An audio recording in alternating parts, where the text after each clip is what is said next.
Guys, welcome back to my channel. നമുക്കിന്നൊരു അടിപൊളി മാങ്ങാച്ചാർ ഇട്ടാലോ? പെട്ടെന്ന് കുറച്ച് സാധനങ്ങളുണ്ട്.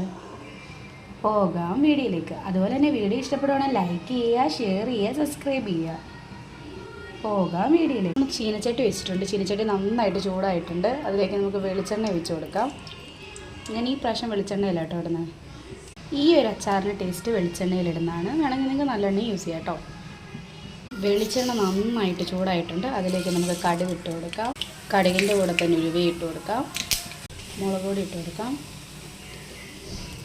2 table spoon, 3 table spoon, 1 table spoon മഞ്ഞൾപ്പൊടി ഇട്ട് കൊടുക്കാം. ആവശ്യത്തിന് ഉപ്പ് ഇട്ട് കൊടുക്കാം. 2 ടേബിൾ സ്പൂൺ. ഇതിലേക്ക് നമുക്ക് വിനാഗിരി ഒഴിച്ച് കൊടുക്കാം. ഈ ഒരു പരുവത്തിലായിട്ടുണ്ട്. നമുക്ക് ആവശ്യത്തിന് വെള്ളവും കൂടെ ഒഴിച്ച് കൊടുക്കാം. നമ്മൾ എടുത്ത് വെച്ചിരിക്കുന്ന മാങ്ങയും കൂടി ഇതിനകത്ത് ഇട്ട് കൊടുക്കാം.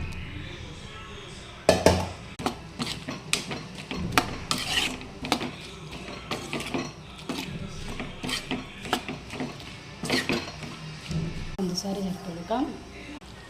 നമ്മൾ വെള്ളം എത്ര വെച്ചിട്ടുണ്ട് ഇതൊന്ന് നന്നായിട്ട് പറ്റണം. കുറച്ച് ഇരുന്ന് വേവിക്കാം.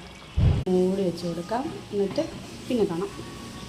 10 മിനിറ്റിന് ശേഷം കാണാം. അച്ചാർ റെഡി ആയിട്ടുണ്ട്. വളരെ എളുപ്പമാണ്. ചൂടൊക്കെ ആറി. എല്ലാവരും ഒന്ന് ട്രൈ ചെയ്ത് നോക്കിയിട്ട് ഫീഡ്ബാക്ക് അറിയിക്കണം. ഇത്രയേ ഉള്ളൂ. വീഡിയോ ഇഷ്ടപ്പെട്ടാൽ ലൈക്ക് ചെയ്യുക, ഷെയർ ചെയ്യുക, സബ്സ്ക്രൈബ് ചെയ്യുക.